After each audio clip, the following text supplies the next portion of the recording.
It is time, baseball fans. It is time for championship action from Canal Park in Akron. It's the 96th annual OHSAA State Baseball Championship Tournament. Up next, it's the Division II title game between the West Branch Warriors and the Badin Rams.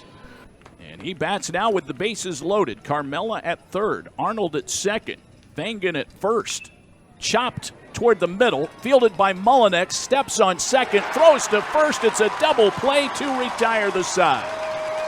That ball led Mullinex right to the second base bag. It is a 6-3 double play, and the threat averted by the Warriors. He really didn't do a whole lot, but fly ball to deep center field. Gavin Bell tracking it. He goes back and makes the catch. Plenty deep enough for a sacrifice fly. Buckle scores 1-0 Badin here in the bottom of the fourth inning on a sacrifice fly for Xander Arnold. His 15th RBI of the year. Badin strikes first in the D2 championship game, 1-0 Rams. Austin Buckle at the plate for the Rams. The pitch from Perry. A little flare out to right field. Coming on, it'll hang up for Jeremiah Thomas. He makes the catch. And Mr. Houdini, Anthony Perry, gets out of a bases-loaded jam for the second time in the ballgame. No runs, one hit, no errors, a couple of walks, 3 left on. That's 7 left on base for Badin in the ballgame. Badin up 1-0 in the 6th. Alizaw swings and grounds one into left field. That's a base hit. Turning second, too wide. Shields, they throw behind him, and he's out. Vangan came up firing.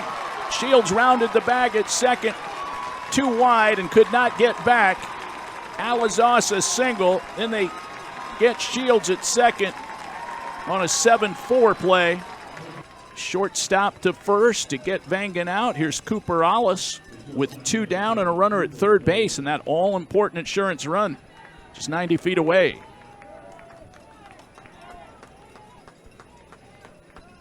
Ollis awaiting the pitch from Perry, and here it is, and a shot to shortstop. It gets through Mullinex, and it allows a run to score.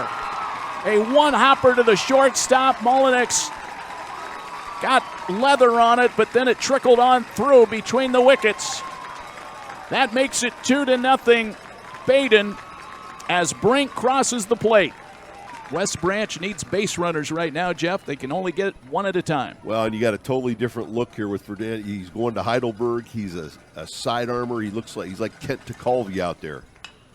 Sharp ground ball. It takes a bad hop on the right side, and it goes into right field as it went right past Buckle, who was sliding over to get in front of it, but it hit the lip of the infield grass and just took a hard left. You hardly ever see a bad hop on this field, Jeff, but they got a favorable bounce right there. It's a base hit. They sure did. That ball was right to him.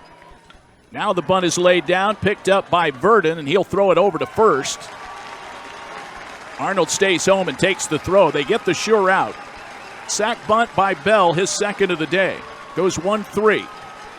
The tying runs are in scoring position.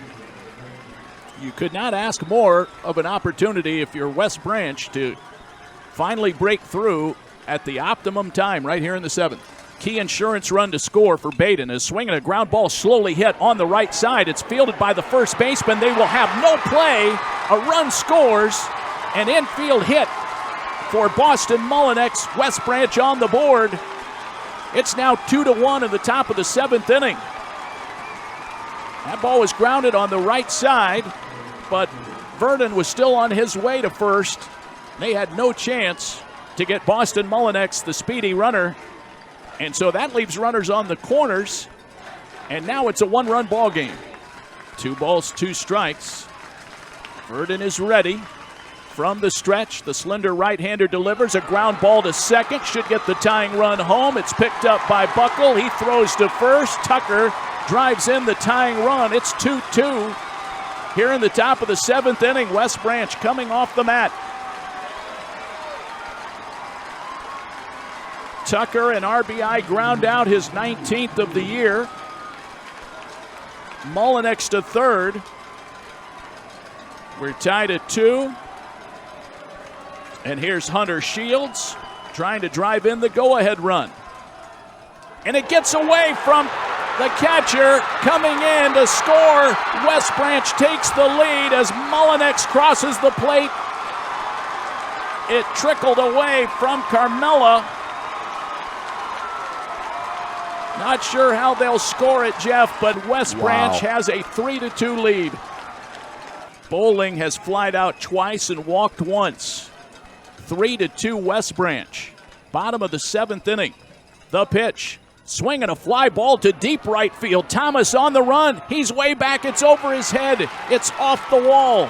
Bowling to second base, and he goes into second base. Almost trips over the bag, but he is in there standing up with a 2-out double. That ball hit almost all the way to the base of the fence and right. That was crushed. I mean, that's by far the deepest fly ball we've seen in the tournament, and he just turned on an inside pitch and ripped it to the base of the wall out there in right. The Rams not going quietly just yet. 3-2 West Branch here in the bottom of the 7th. Badin, the home team, trying to come up with the equalizer. Perry pitching. A swing and a high fly ball.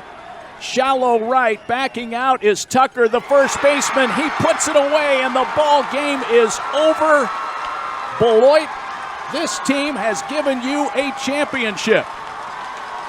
The West Branch Warriors have won the D2 state title by a final score of 3-2 over the Badin Rams.